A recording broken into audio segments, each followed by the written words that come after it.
자, 오늘 수업을 시작할게요. 지난 시간에 이어서 우리가 바이오 모방공학의 얘들을 인트로덕션에서 배우고 있는데, 지난 시간에 우리가 파리지옥까지 했었죠. 이게 식물인데도 감각기관이 있고, 감각기관에 이게 터치가 됐을 때, 식물인데도 어떤 액추에이션, 움직임이 생기는 좀 특이한 구조로 돼 있죠. 그죠? 그래서 이게 좀 여러 가지 기계공학적으로 되게 재밌는 현상이죠. 이건 나중에 수업 시간에 더 다루도록 하고요. 오늘은 나비부 사막 풍뎅이를 합시다. 이거 또 나중에 뭐 더 자세히 다룰 거지만, 우리 연꽃잎 이해를 했었죠. 연꽃잎은 물을 싫어하는 성질을 가지고 있죠. 그거를 우리가 하이드로포빅하다고 영어로 얘기하죠. 근데 또 다르게 반대로 얘기하면 물을 좋아하는, 물을 잘 흡수하는 성질을 가지고 있는 표면이 있는데, 그거는 친수성, 하이드로필릭이라고 얘기하는데, 얘 나비부 사막 풍뎅이는 이걸 처음 발견했을 때가 되게 재밌어요. 얘가 여기 보면은 물방울이 잘 맺히는 친수성 구조의 표면이 돼 있어요. 그래서 나비부 사막 기후에서는 이제 물이 모자라죠. 그래서 자기도 생존하는데 어려움이 있는데, 물을 여기 이렇게 수증기, 공기 중에 있는 수증기를 얘가 친수 표면이 흡수해서, 여기 이제 산과 골이 있는데, 골은 또 하이드로포빅, 소수성 표면을 가지고 있어요. 그래서 여기에 이제 골로 물방울들이 내려가서 이렇게 자기가 이제 이게 뒤에를 딱 들면서 모았던 물을 입으로 먹게 돼요. 그래서 그런 특이한 이제 딱정벌레가 있는데, 풍뎅이가 있는데, 그래서 이거를 이용해서 사람들이 여러 가지 응용을 하는데, 기존에도 이제 사막지대에서 특히 밤이나 이제 아침까지는 수증기, 온도 차이에서 수증기를 모을 수 있으니까, 기존에 이런 어떤 재료들을 이용해서 아침에 수증기를 모으게 돼요. 이런 걸 많이 쓰게 되는데, 이런 거를 더 시스테믹하게 바이오 모방적으로 연구해서 하는 많은 연구들이 있고, 물포집과 관련된 기술은 되게 많은 연구들이 있어요. 이것도 나중에 다른 주제로 자세히 다룰 텐데, 하나의 예로 이게 이제 제3세계 도와주는 여러 단체에서 얘 표면을 이용해서 비슷하게 물을 잘 흡수하는 성질로 얘를 만들었어요. 그래서 얘를 밤에 놔두면 아침에 여기 이제 물이 고이면 얘가 이제 물을 먹죠. 그죠? 깨끗한 물이 없는 동네니까. 평소는 이제 바가지 같은 걸로 쓸 수 있죠. 그래서 얘를 좀 저가의 재료를 써서 만들어서 보급을 했어요. 이게 되게 상도 받고 했는데, 뭐 그런 예로 이제 쓰기도 한다. 이런 거죠. 그 다음에 이제 이게 되게 재미있는 건데, 우리 실험실에서 지금 연구하는 주제 중에 하나인데, 이게 새우 중에서 다양한 새우가 있어요. 근데 여기 보면 이제 멘티스 스림프라고 한쪽이 이렇게 곤봉처럼 돼 있어요. 곤봉처럼 돼 있는데, 여기 보면 이제 고속 카메라로 찍은 건데, 얘가 곤봉이 나가면서 이 게 껍질이 되게 단단하죠. 몇 번 치면 게 껍질이 다 부서져요. 그래서 속살을 먹는 무시무시한 새우입니다. 근데 이제 여러 유튜브 멘티스 슈림프 쳐보면 국내에서 유튜브들이 요즘 이 멘티스 슈림프를 키워요. 근데 아침에 일어났더니 어항이 깨지는 불상사들이 막 일어나기도 하고, 무시무시한 놈입니다. 그 다음에 우리 실험실에 연구하는 것 중에 하나가, 얘는 이제 이 총알처럼 생긴 여기가 집게가 되게 크죠, 한쪽이. 그죠? 근데 얘가 이게 벌렸다가 얘가 되게 빠른 속도로 이렇게 확 닫아요. 확 닫는데 여기 보면 확 닫으면서 어떻게 돼요? 이게 장풍처럼 큰 충격파가 나가서 먹이를 기절시켜요. 아주 신기한 새우인데, 요거에 대해서 그럼 이게 무슨 현상이냐 라고 이제 되게 궁금할 텐데, 얘를 빠른 속도로 다루면 어떻게 돼요? 속도가 되게 커지니까 압력이 낮아지죠. 그럼 압력이 낮아지면 어떻게 돼요? 여기 물이 액체인데, 액체가 기화가 될 때 온도가 높아져서 기화가 되는 방법이 있고, 압력이 낮춰져 기화가 되는 방법이 있어요. 그러니까 얘가 빠른 속도로에 닫히면 순간적인 압력이 작아져서 기화돼서 이게 물방울들이 생기는 거죠. 근데 물방울들이 생긴 수많은 기포들이 터지면 충격파가 나. 물방울이 터질 때 큰 충격파들이 나요. 그래서 그게 물방울의 생성과 파괴가 되는 게 동시에 일어나는 현상이죠. 뭐 궁금하면 한번 봐요. 여러분 여기 숙제일 자료조사도 해야 되니까 이건 넘어갑시다. 그 다음에 이제 뭐 이제 바이오모방의 예로 여러 가지 그 동물 식물들을 연구를 하는데 요거는 이제 그 고래의 지느러미죠. 보통 고래는 이제 위아래 지느러미로 펄럭펄럭거리죠. 이렇게 펄럭펄럭거리는 지느러미에 여기 보면 이렇게 오돌도돌하게 돌기가 나 있어. 그죠? 그래서 얘를 착안해서 얘는 뭐 엄청난 큰 사이즈의 무게도 엄청나죠. 그죠? 그래서 얘가 자기를 움직이는 게 큰 힘을 내야 되잖아요. 그죠? 그 사람들이 얘를 본따서 요렇게 이제 프로펠러 같은데 요런 형상들을 입혔더니 매끈한 형상보다 효율이 좋아지는 거예요. 그래서 배 프로펠러든 아니면 여기는 풍력 발전의 프로펠러죠. 요런 이제 그 형상들을 집어넣었더니 그 같은 바람에 대해서 프로펠러가 더 효율이 높아지는 거죠. 그죠? 그래서 이거를 이제 흑동고래의 이 지느러미를 본따서 했고, 뭐 LG전자가 이제 국내 연구팀하고 바이오모방하는 서울대 교수님하고 뭘 했냐면은 이제 에어컨 그 100세까지는 실내에 소음이 줄어야 되니까 이제 안에 이제 공기를 이렇게 내뿜는 곳이 팬으로 돼 있죠. 팬에 그 소음이 줄어야 되니까 그래서 팬의 소음을 여기 혹등그레의 이런 문양들을 좀 집어넣고 그 다음에 조기에도 보면은 얘랑 비슷한 구조예요. 자기가 빨리 움직이게끔 그 구조로 특이한 구조로 되어 있는데 이런 걸 모방해서 공기의 저항을 줄여서 소음을 줄이는 연구를 해서 LG전자가 이제 광고를 좀 했었죠. 네. 과연 이런 연구들이 진행되고 있습니다. 이거 그 다음에 이제 큰 주제 중에 하나가 이제 구조색이라는 건데 이것도 아마 처음 듣는 학생들이 있을 거예요. 들은 학생도 있을 거고 여기 왼쪽에 지금 6개가 있죠. 네, 6개가 있는데 얘가 이제 뭐 요 파란색 모포나비라고 그러죠. 이제 모포나비가 이 파란색 모포나비를 보면 되게 이제 저기 뭐랄까 되게 특이해요. 그래서 멋있어요. 얘를. 근데 얘가 파란색이 전혀 색깔이 없는 거야. 그 무슨 얘기냐? 이 파란색이 전혀 색깔이 없는데 빛이 이 안으로 들어가서 파란색만 반사하게 되는 나노 구조로 되어 있어. 이렇게 빗살 여기 자세히 보면 이게 나무 모양의 빗살 모양이 되는데 빗살의 그 나무 잎의 간격이 이 파란색만 반사하게끔 되어 있어요. 그래서 파란색을 반사하게 되는데 그래서 색소가 없음에도 우리 칼라를 낼 수 있는 특별한 파장만 반사하는 걸 구조색이라고 알겠죠? 여러분 여기 뭐냐면 공작새 그 눈이라고 청초연색으로 돼 있죠? 얘가 원래 얘도 색깔이 하나도 없어. 근데 얘를 자세히 확대 관찰해 보면 이렇게 되는데 얘 자세히 보면 이 털들의 간격이나 크기도 좀 다르죠. 얘를 더 확대하면 이렇게 돼 있어. 나노 구조에 이렇게 구멍이 뻥뻥 뚫린 그 막대기 구조로 돼 있는데 약간 요것들의 그 막대기 구조의 간격에 의해서 얘가 색깔들이 다양한 색깔들을 반사하게 돼. 알겠죠?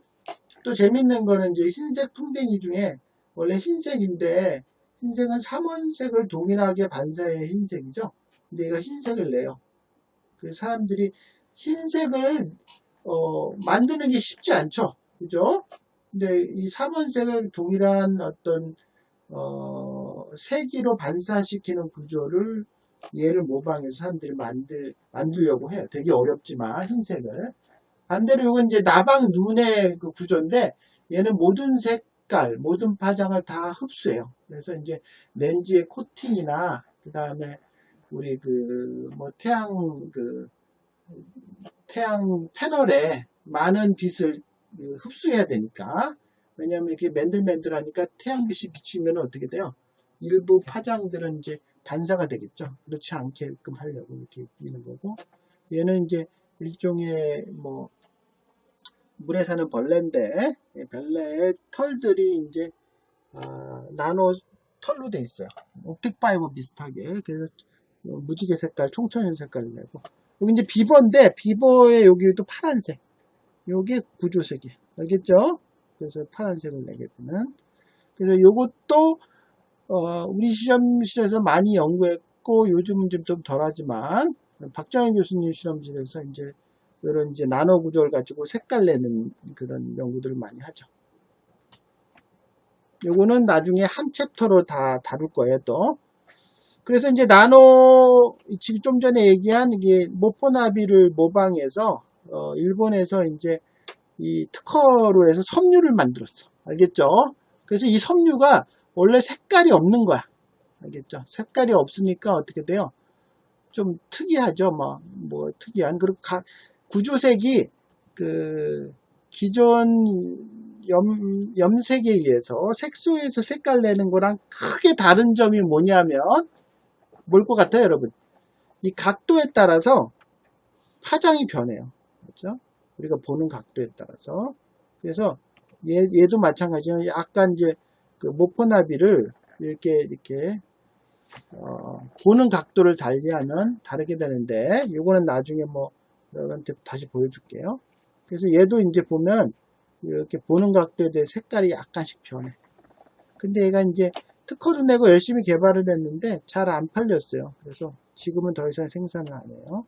그래서 이렇게 이제 여러 가지 화장품에도 색소를 내지 않고 색깔을 내면 좋겠죠. 그죠? 그 다음에 자동차도 응용을 하려고 그러고, LG전자에서 그 벨벳의 색깔 이렇게 예쁘게 내는 것도 약간 이런 구조색을 차용해서 각도에 따라서 이렇게 파장들이 이렇게 변하는, 그래서 신비한 색을 내게끔 되어 있어요. 태양광 같은데 이제 많이 응용을 하죠. 그 다음에 이제 우리가 기공에서 로봇을 많이 하는데, 로봇 하는 사람들한테 이제 관심을 가진 동물이 하나 있죠. 이제 도마뱀 중에서 개코 도마뱀 종류인데, 개코 도마뱀이 여기 보면은 크기가 이제 큰 놈은 한 30cm까지 되는 놈이 있어요. 여러분 혹시 뭐 해외 여행 갔는지 모르겠는데, 동남아 같은 데 가면 조그만 그 개코 도마뱀이 이제 뭐 이렇게 많이 이렇게 호텔 천장이나 막 이렇게 복도 같은 데 많이 돌아다니죠. 그죠? 그런 것들이 있는데, 그보다 좀 큰 것들도 있어요. 근데 여러분 생각을 해보세요. 얘가 20cm, 만약 큰 건 30cm까지 하는데, 얘가 수직으로 벽을 타고 올라가. 그죠? 작은 거는 파리는 거꾸로 매달려도 가능한데, 얘는 자기 무게를 견딜 만하게 접착력이 내 발바닥에서 나오느냐의 문제죠. 나올 수 있을까? 어떻게 생각해요? 그럼 한번 생각을 해봐요. 이만한 접착력이 발바닥에서 나올까 한번 생각을. 그래서 사람들이 이제 계산을 해봤더니 이 접착력이 나올 수가 없어. 근데 나오려고 하면은 얘가 만약 끈적끈적한 액체를 가지면 가능하겠다. 근데 얘를 봤더니 드라이해. 건식이야, 건식. 그러면은 아무리 해도 얘를 낼 수가 없어. 그래서 신기해서 얘가 발바닥을 뒤집은 거예요. 얘를 확대한 거야. 얘를 확대한 거야. 얘를 확대했어요. 얘를 확대한 게 이거. 그럼 여러분 생각을 해서요.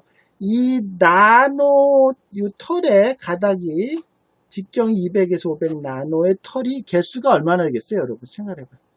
엄청나게 잔털들이 이렇게 나 있는 거예요. 예?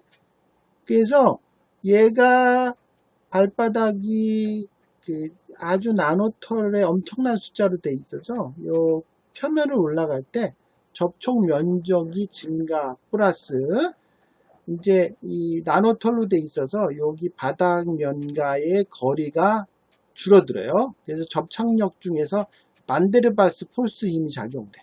새로운 힘이. 그래서 자기 몸무게를 견딜 수 있어요. 알겠죠? 그래서 이걸 가지고 이제 연구를 사람들이 하게 돼서 이렇게 가능하다고 연구 논문을 내니까 로봇공학자들이 관심을 갖게 됐죠. 그래서 여러 팀들이 막 연구를 했는데 가장 첫 번째로 꽤 괜찮은 로봇을 만들었어요. 그게 여기 스티키봇이라고 2006년 스탠포드에서 그때 한국인 대학원생이었죠. 그죠? 그래서 이게 되게 잘 만들었어요. 얘는 연구할 가치가 있어요. 엔지니어링 센스가 되게 있었어요. 알겠죠? 그래가지고 여기 이제 좀 이따 영상 보여주겠지만, 그래서 이 교수님이 이걸 잘 만들어서 언론에도 타고 좋은 논문을 써서 지금 MIT 기계공학과 교수죠. 그죠? 그래서 이것들이 이제 뭐냐면은 여기 이제 뭐 이렇게 이건 뭐 큰 자동차는 아니지만 장난감 자동차에 여기다 입히면 이렇게 경사진길도 올라갈 수 있고, 얘를 어디다 응용해요? 골키퍼 장갑 같은 데 넣는 거죠. 왜냐면 접착력이 증가가 돼야 되니까. 그죠? 여기다 찐덕찐덕한 액체를 묻히면은 안 돼요. 그거는 룰에 어긋나지만 얘는 드라이하니까 가능해요. 그래서 이렇게 묻히면 골키퍼가 공을 덜 놓치게끔 돼 있고, 얘를 이렇게 조그맣게 여기다 만들면 접착력이 얼마나 크냐면 페트병을 들 수가 있어요. 그래서 벽걸이를 못을 박지 않고 이게 할 수 있는 것들이 요즘 나오고 있어요. 이런 것들을 응용해 가지고 다양한 재미있는 연구들이 많이 일어나고 있어요. 게코도마뱀 영상 하나 봅시다.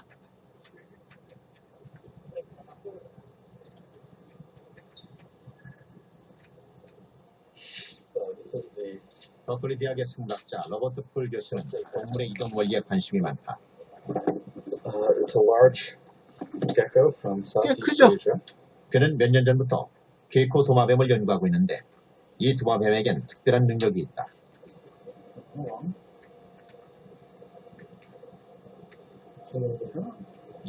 이 발바닥이 잔털로 돼 있죠? 나노털들이. There you go. 게이코 도마뱀은 벽을 타고 올라갈 수 있다.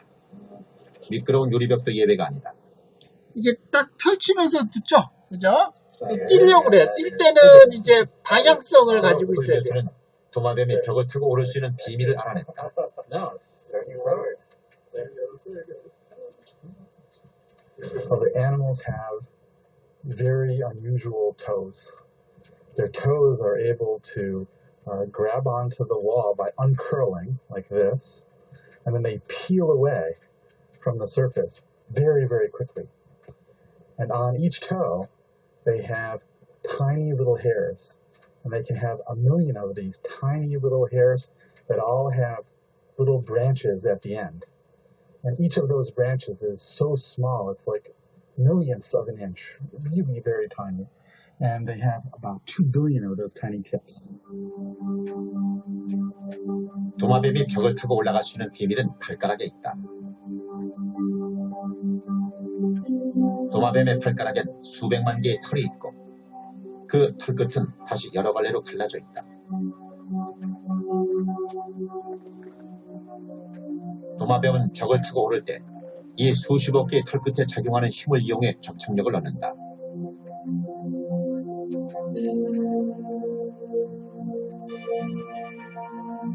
털이 많은 발가락 끝을 벽에 붙였다가 재빨리 뒤쪽으로 접으면서 띄어낸다.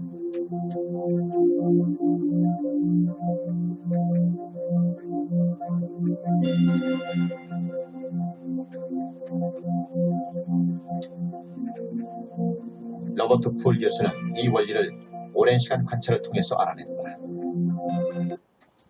자, 요거는 스티키봇에 관련된 간단한 영상이에요.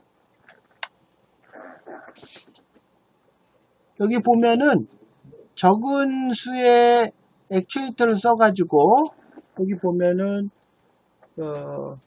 펼쳤다 닫혔다를 이렇게 할 수가 있죠. 그죠? 그래서 왜냐하면 붙었다가 뛸 때는 밑에서부터 떼야 되거든요. 이렇게 뒤집어서.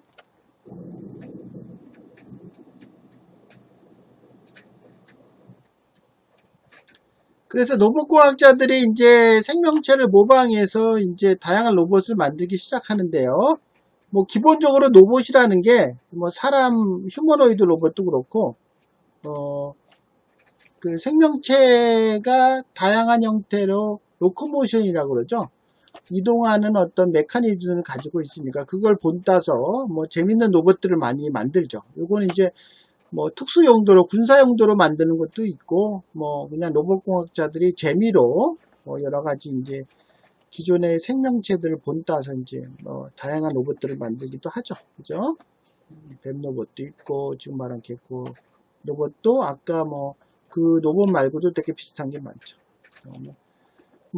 그러다가 이제 그 휴머노이드, 그 다음에 일본에서도 그렇고 우리나라도 카이스 이제 오준호 교수님 팀에서 열심히 이제 하고 있고, 그 제자들이 회사 차려가지고 계속 하고 있고, 우리나라에서 이제 거대 로봇도 이제 만들고, 그렇게 여러 가지를 하고 있죠.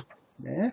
그래서 얘도 기본적으로 로봇이라는 게 처음부터 바이오 모방이죠. 사람처럼 움직이는 뭔가를 만들려고 하는 게 기본적으로 바이오 모방의 아이디어를 가지고 로봇을 만들기 시작한 거죠. 휴머노이드 마찬가지고. 그 다음에 우리가 이제 새들 중에서 특히 멀리 나는 새들, 그 다음 몸집이 크고 멀리 나는 새들은 뼈들을 이렇게 보면은 되게 중요한 뼈도 이렇게 안에가 이렇게 비어 있어요. 알겠죠? 비어 있고 힘이 많이 걸리는 부위는 이렇게 이제 이게 스트러트라고 그래가지고 이렇게 이제 격자 구조들이 많이 차 있어. 왜냐하면 여기는 부러지면 안 되니까. 그래서 왜 그렇겠어요? 당연히 이게 멀리 나는 새, 몸집이 큰 새는 무게가 많이 나니까 되도록이면은 이제 에너지 절약의 입장에서는 자기 몸무게를 줄여야 되겠죠. 그래서 얘네 뼈들이 이렇게 안쪽으로 비어 있어요. 그래서 이제 요즘은 이제 우리가 최적화 툴을 기계공학에서 많이 쓰죠. 그래서 우리가 힘에 집중되는 부위를 정해주고 얘를 재료를 주면 이 재료를 위해서 형상을 만들려고 그러면 쫙 자기가 최적화 툴을 이용해서 만들어줘요. 그런데 이 뼈에 그런 건 새 뼈들을 가지고 제한 조건을 쭉 넣어줘서 최적화 툴을 돌리면 실제 그 새 뼈의 격자 구조랑 비슷한 모양으로 되게 나와요. 되게 놀라운 거죠. 자기가 알아서 새들은 이미 우리 기계공학에서 배우는 최적 설계 과목을 듣지도 않았고 컴퓨팅 툴도 없는데 자기가 그렇게 맞게 이렇게 스트럭처가 되어 있어요. 되게 신기한 거죠. 그래서 우리가 비행기도 당연히 무게가 적게 나가야 되니까 그래서 예전부터 이런 격자 구조로 돼 있었죠. 격자 구조로 돼 있고 얘를 처음에 이런 멀리 나는 새의 격자 구조를 본따서 했을 것 같지 않으나 그러니까 묘하게 나중에 생각하니까 얘랑 비슷한 격자 구조로 되어 있는 거죠. 그렇죠. 그 다음에 우리가 이제 미국에서 프랑스에 이제 독립기념일의 기념으로 에펠이 이제 프랑스의 이 에펠탑을 이제 디자인해서 미국에서 선사를 했죠. 그죠? 그래서 이 에펠이 디자인할 때 이제 구조공학, 토목공학적으로 얘 이제 그때 당시 이렇게 높은 철탑이 없었죠. 그죠? 그래서 얘를 이렇게 디자인할 때 밑에 부분의 이 형상을 우리 사람들의 여기 대퇴골이죠. 고관절, 엉덩이 관절이라고 그러는데 요 부분을 본따서 만들었어요. 알겠죠? 본따서 만들었는데 이 대퇴골이 바이오 미케닉스 하는 생체역 하는 사람들한테 또 재밌는 주제예요. 왜냐면 여기에 여러분은 운동도 하고 매일 일정 시간 걸어 다니는데 자기의 몸무게를 얘가 지탱하는 거죠. 대부분이. 여기서 그죠? 그래서 얘가 엄청나게 강한 구조로 돼 있어서 웬만하면 여기가 부러지지가 않아요. 발목이 부러지는 한이 있어도 얘는 부러지지가 않죠. 그런 구조로 돼 있는데 얘가 다양한 격자 구조의 3D 형상의 격자 구조로 해서 다양한 충격에 의해서 얘를 견딜 수 있는 구조로 돼 있는데 너무 딱딱하면 무거우니까 가벼우면서도 단단한 최적 설계적 구조로 돼 있다 하는 거예요. 여기서 퀴즈 하나 낼게요. 에펠탑이 이제 격자 구조로 몸무게를 줄이기 위해서 되어 있는데 높이가 324m, 125m야. 알겠죠? 이 철을 녹여가지고 공으로 만들면 구의 지름이 어떻게 될까? 한번 맞춰보세요. 자, 생각해봤어요? 대충 단위가 얼마나 될까? 그러니까 12m야. 그죠? 그러니까 생각보다는 얘가 3D잖아. 그죠? 125, 125, 324죠. 그죠?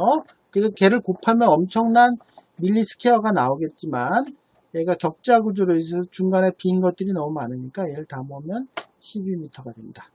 그래요. 바이오 모방은 얘는 아시지만 여러분들한테 한 예로. 그 다음에 이제 거미줄도 우리가 이제 기계공학적으로 재밌는 이슈야. 왜냐하면 거미가 이제 그 먹이가 이제 거미줄에 달라붙은 거를 되게 민감하게 얘가 센싱하죠. 그래서 되게 민감한 센서로 돼 있어요. 뭐 그 거미의 센서 연구도 하는데 거미가 바이오모방으로 연구하는 테마가 되게 많아. 거미줄 합성, 그 다음 센싱 하는 게 또 막 이슈가 되고 있고, 그 다음에 얘가 관절을 움직이는 것도 되게 재밌어요. 알겠죠? 그 유압 액추에이터 형식으로 돼 있어요. 근데 일단은 거미줄이 여러분 거미줄이 조건이 있어. 왜냐면 잘 끊어지면 안 되잖아. 그죠? 그래서 단단해야 되고 얘가 유연해야 돼. 왜냐하면 거미줄을 만들기도 편하지만 그 먹이가 걸렸을 때 얘가 뭔가 이렇게 유연하게 돼야만 먹이가 잘 걸리겠죠. 딱딱한 것보다. 그죠? 그래서 특이한데 얘가 여기 건데 지금 거미줄의 강도가 나일론이야 켈라바라고 이제 이 재료도 되게 그 단단한 물질로 섬유를 만드는 종류 중에 하나인데 걔보다도 한 3배가 높아. 그죠? 근데 이게 다르죠. 딱딱한 거는 늘어나는 게 적겠죠. 기계공학적으로. 근데 얘는 늘어나는 정도가 비교가 안 되죠. 나일론에 비해서도 5-6배 더 큰 거죠. 그래서 얘가 구조적으로 거미줄이 그 자체는 단단한데 얘가 이렇게 겹쳐 있어요. 이렇게 겹쳐 있어서 누군가 여기 충격을 가했으면 늘어나는 거지. 알겠죠? 그리고 다 늘어난 상태에선 더 이상 안 늘어났을 때는 이제 일롱게이션 레이트가 작겠죠. 요 자체는 되게 작게 스트레인이 작겠지만 그 전에는 이렇게 늘어나는 구조로 돼 있어. 그래서 기본적으로 얘는 이제 이런 섬유를 재료를 만드는 자체가 너무 어려우니까 얘를 본 따서 재료를 만드는 연구를 못하고 얘는 유전공학적으로 소나 염소 같은데 유전공학적으로 얘를 생산할 수 있는 우유를 생산할 때 얘가 섬유질이 여기에 나올 수 있게끔 유전공학적으로 얘를 변형을 시켰어. 그래서 밀크에서 얘를 많이 생산을 해요. 알겠죠? 좋은 건지 나쁜 건지는 모르겠는데 그렇게 생산을 하고 있습니다. 다음 슬라이드는 이제 뭐 바이오 모방을 많이 하고 있다는 것보다는 아직도 바이오 모방을 할 만한 주제가 많다는 걸 보여주는 것 중에 하나인데, 이제 곤충들이나 이제 동물들 중에서 주위 환경에 위장을 잘하는 것들이 많죠. 얘는 이제 얘가 스파이더예요. 꽃의 색깔이랑 모양이 너무 비슷하죠. 여기는 얘는 흰색이고, 얘가 여기 난초 사마귀 같은 거 보면은 얘가 지금 꽃이에요, 꽃. 그래가지고 이 꽃의 모양을 하고 있어서 꽃인 줄 알고 이제 뭐 벌이나 이렇게 곤충들이 올 때 이제 얘를 잡아먹죠. 얘 사마귀 영상 보면 되게 신기하죠, 그죠? 이제 위장하는 나무잎벌레나 나무잎 도마뱀 뱀부치 같은 것도 이게 나무에 붙어 있으면 전혀 모르겠죠, 그죠? 그래서 이제 천적들에게 잘 보이지 않도록 이게 이제 얘가 이렇게 이런 모양으로 되어 있는 건데 우리가 알다시피 이제 카멜레온 같은 경우는 주위에 따라서 색깔이 변하죠, 그죠? 뭐 여러 가지가 있는데 이런 것들을 이제 연구들이 이제 카멜레온 연구도 많이 하고 하는데 아직도 뭐 전혀 이런 현상이 어떻게 가능한 건지에 대한 원리적인 것도 잘 밝혀지지 못한 것들이 너무 많아요. 그죠? 그런 것들이. 그래서 아직 해야 될 것은 무궁무진하다. 라는 예로서 보여준 거였고요. 그 다음에 이제 바이오 모방은 아니지만 이제 바이오 모방이랑 많이 연결되는 주제들이 있는데 이게 이제 적정 기술이라고 통칭해서 얘기해요. 알겠죠? 그래서 이제 이거는 이제 제3세계를 도와주는 기술인데 하이테크는 아닌 거지만 이런 제3세가 살아나가는 실생활에 되게 필요한 것들을 제공해주고 싼 값에 물론 제품을 만들어야 되겠죠.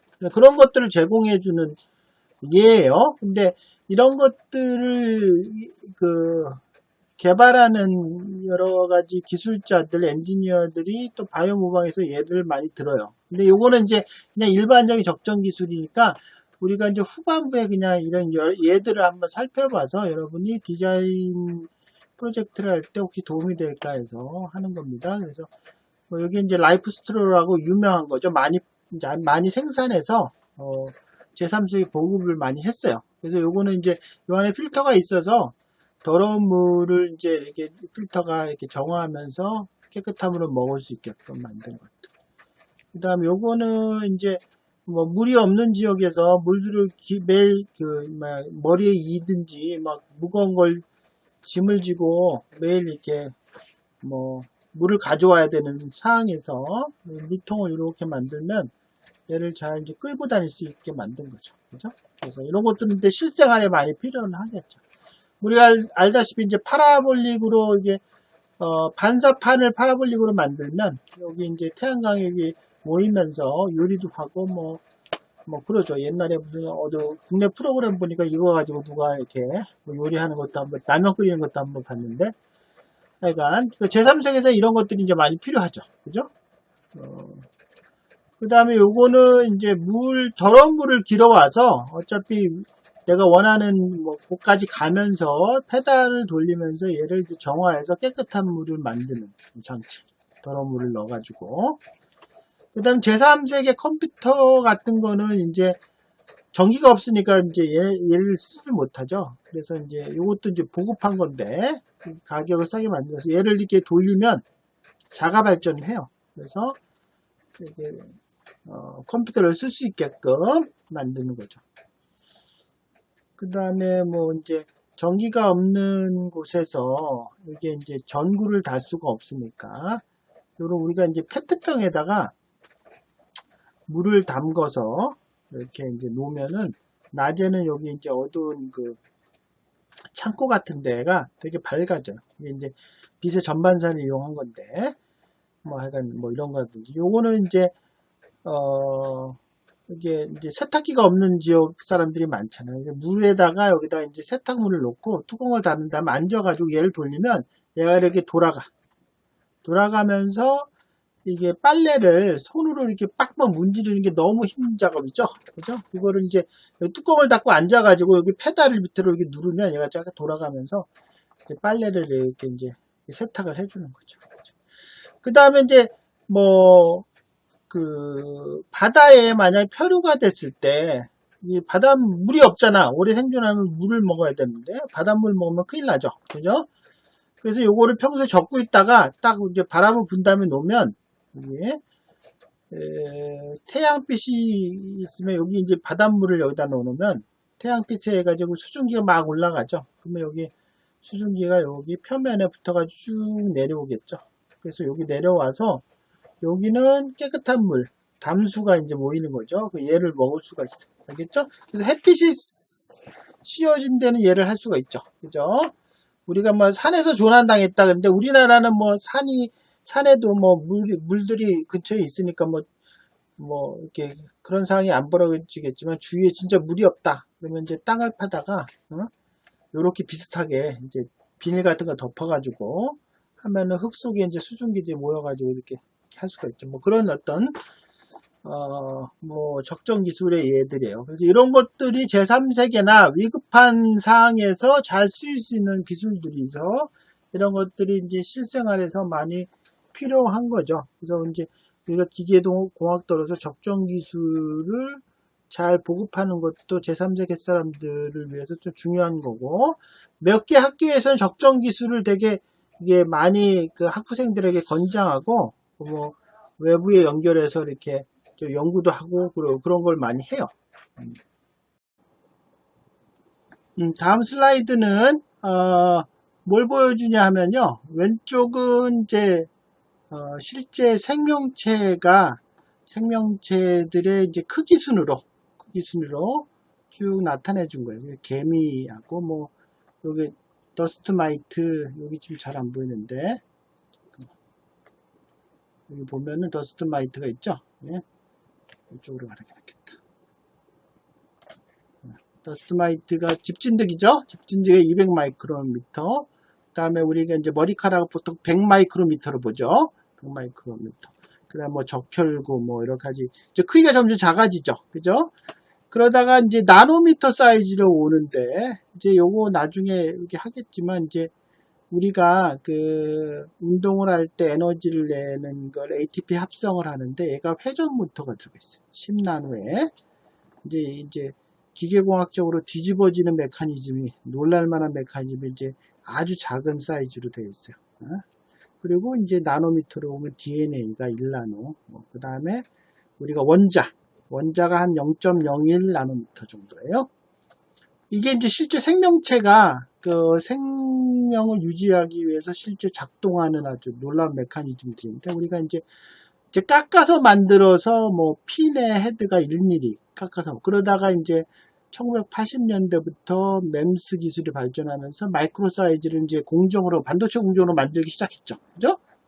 그러다가 이제 나노 공정들이 발전하면서 여러 가지 이제 탄소 나노튜브니 뭐 셀프 어셈블리 공정이니 뭐 해서 현재 뭐 하여간 뭐 팁을 가지고 나노 크기의 뭔가를 이제 조악한 수준으로 입히고 뭐 하는 것들을 하고 있어요. 지금 이제 현재 기술은 이제 계속 발전하지만 왼쪽에 비해서 아직 우리가 만드는 거는 너무 조악한 수준이죠. 그러니까 아직도 뭐 계속 개발할 여지가 많죠. 여러 가지가 챌린지의 입장에서.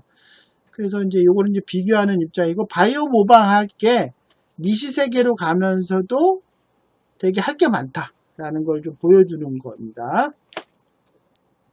요거는 이제 우리가 DNA 지금 얘기를 했잖아요. DNA가 이제 이중 나선 구조로 돼 있고 ATGC 염기가 상보적 결합으로 돼 있죠. 그죠?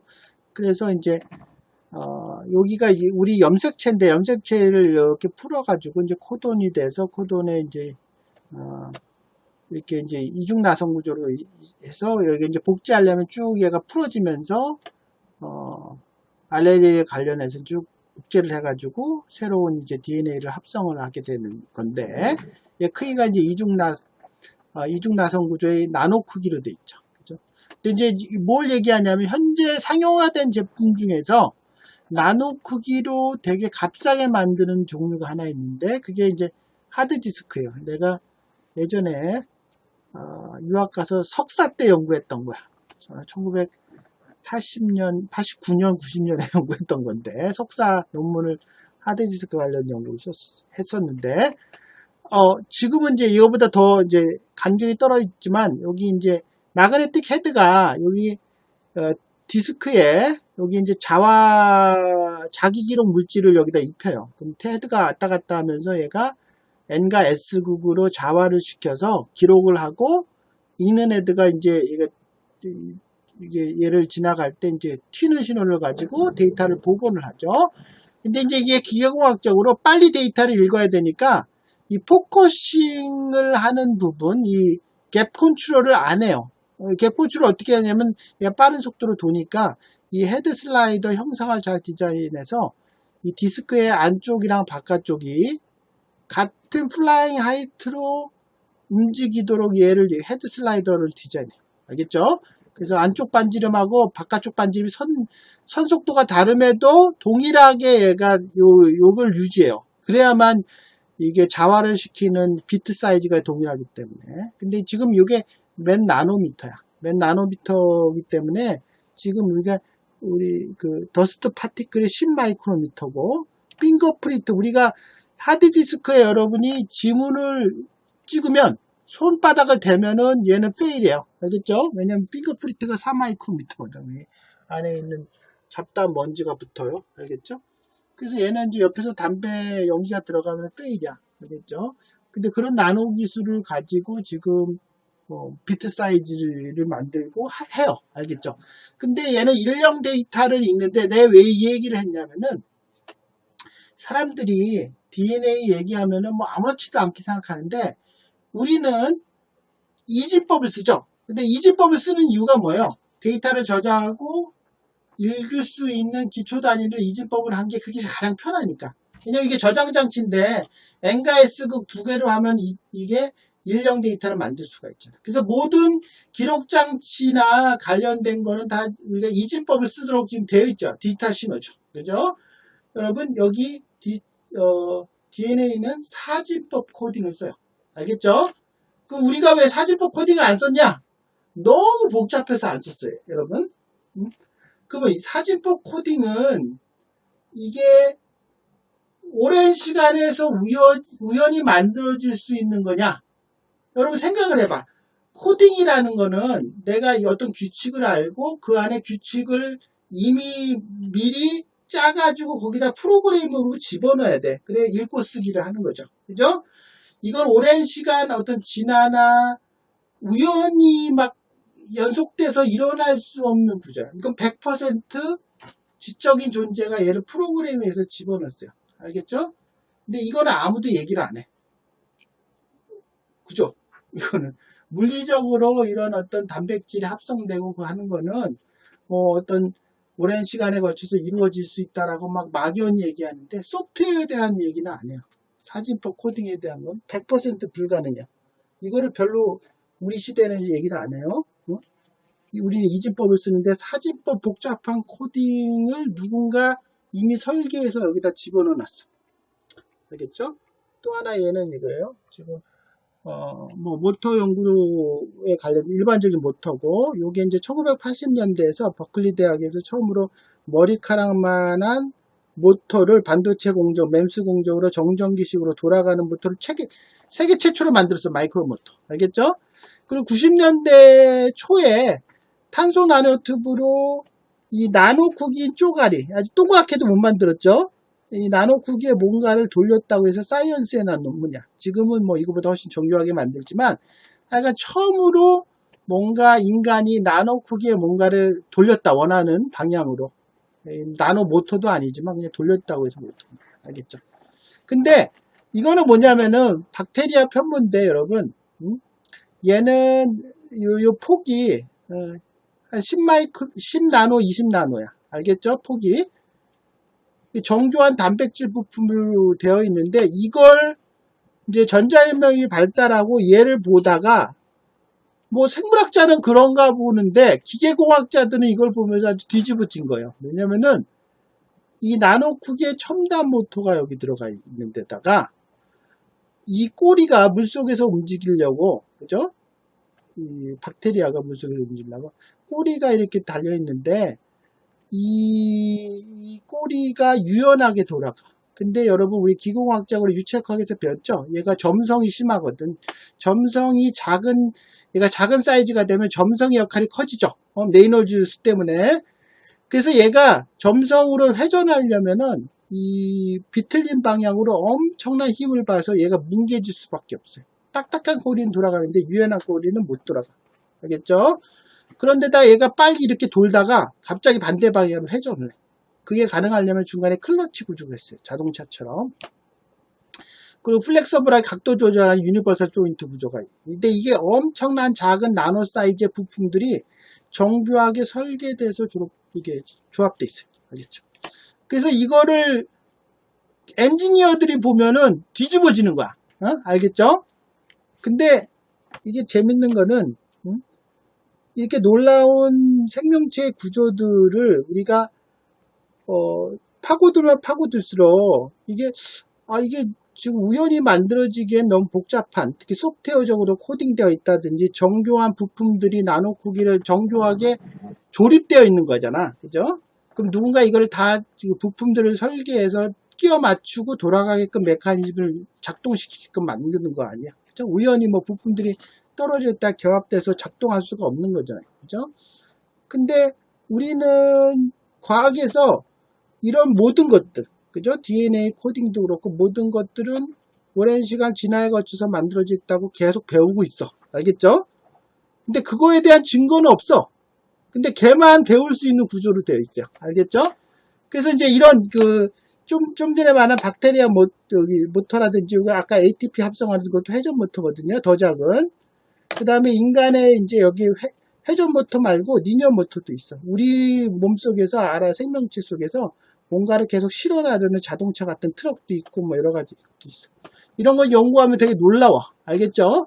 그래서 이런 이제 바이오 몰레큘라 분자 모터 연구하는 그룹들이 전 세계적으로 있어요. 되게 유명한 그룹들인데, 근데 논문을 자기가 연구한 걸 쓸 때는 자기도 기능들이 너무 놀라우니까 어떤 표현을 쓰겠어요? 이거 되게 놀랍다.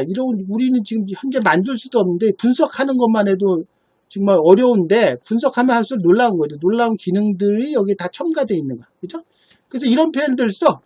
이러한 놀라운 기능들은 오랜 시간에 거쳐서 아주 정교한 단백질들, 그죠? 수천 개의 단백질들이 정교하게 조립돼서 생성된 거죠. 근데 이런 것들은 프로테인들은 오랜 시간에 걸친 진화의 과정을 통해서 최적화되어질 수밖에 없다라고 얘기를 하는 거죠. 왜냐하면은 너무 정교하니까 얘가 진짜 진화의 과정으로 만들어지려면은 확률이 너무 적으니까 어떻게 돼요? 아주 긴 시간이라는 표현을 쓸 수밖에 없는 거죠. 그죠? 확률이 적기 때문에 그걸로 넘어가는 거예요. 다 퉁치는 거죠. 너무 정교한 메커니즘은 오랜 시간에 걸쳐서 만들어졌다. 그냥 이런 표현을 쓸 수가 있어. 알겠죠? 근데 논문을 쓸 때 우리가 이거 기능들이 너무 놀라워서 이거는 아무리 오랜 시간 진화의 과정이라고 해도 이거 만들어질 수 없는 구조다 라고 쓰면은 논문이 애써 연구한 건데 이 표현 때문에 리젝트가 돼요. 그렇죠? 과학계에서는 진화 외에 다른 표현을 쓰는 건 금기시돼 있어. 알겠죠? 그래서 진화론은 뭐냐면 증거가 없이도 걔에 대한 이론이 없어요. 대한 이론을 얘기하는 건 과학이 아니라고 그래. 진화는 증거가 없이도 유일한 이론으로 지금도 가르치고 있고 과거에도 가르치고 향후도 가르칠 거야. 알겠죠? 되게 불합리한 일들이 과학계에서 있어요. 그래서 이것들은 이제 개인적으로 이걸 관심을 가져서 바이오 모방을 하면서 이런 이제 중심 질문들을 나는 해요. 우리 과학계는 이 질문을 안 하지만 이렇게 최적화되게 디자인된 아주 복잡한 생물학적 시스템이 진화되어서 만들어졌느냐 아니면 누군지 모르나 이게 뭐 하나님이 만들었다 하는 표현은 과학계에 쓸 수 없잖아요. 그러니까 어떤 누군지 모르나 지적인 존재가 설계했다는 거를 그러면 과학적으로 좀 탐구해보자 하는 그룹이 있어. 소수 그룹이지만. 그래서 그거를 인텔리전트 디자인이라고 해요. 지적 설계라고 그러는데. 그래서 그 설계된 증거를 얘기를 하는 거죠. 그래서 일부 논문들이 해학술지에 좀 실리기 시작했어. 물론 이제 그 논문 실리면은 난리가 나요. 막 저널 에디터를 막 해고시키기도 하고, 왜 이런 저널을 억셉트 시켰냐. 그러니까 미국 과학계는 우리나라는 뭐 이런 활동에도 별로 뭐 제재가 없는데 미국은 엄청나요. 이런 인텔리전트 디자인 활동을 하면은 엄청나게 제재를 해요. 나는 국내에서 이 일을 좀 하고 있습니다. 알겠죠? 자, 강의는 이제 인트로덕션 강의는 여기까지인데요. 내가 지금 유튜브 주소 외에 짤막한 바이오 모방을 소개하는 영상 주소를 하나 공지사항에 같이 올렸어요. 그것도 같이 보기 바랍니다. 그래서 뭐 시간이 1시간 15분도 합치면 넘어가겠지만 그래도 여러분이 뭐 이렇게 여러 방송에서 만든 그 자료를 보는 것도 도움이 될 것 같아서 근데 그거를 여기다가 뭐 틀어줘서 녹음하기 하죠. 그래서 여러분이 그거까지 정리를 해요. 오늘 그 출석 체크하려면은 내 강의하고 내가 알려준 여기 외부 방송에서 만든 자연모사 관련된 방송 하나를 같이 봐서 그것도 간단하게 개요를 정리해서 오늘 자정까지 과제란에 올리기 바랍니다. 뭐 필기를 해서 스캔해두거나 뭐 해도 되고, 아니면 뭐 탭이나 아이패드에서 뭐 간단하게 정리한 거를 바로 올려도 되고, 편한 대로 하면 돼요. 그리고 오늘 저녁이나 내일 내가 첫 번째 숙제를 하나 내줄 거예요. 그래서 첫 번째 숙제는 여러분이 자료 조사하는 거예요. 알겠죠? 자료 조사하는 거니까 그거는 여러분이 맞춰서 하면 돼요.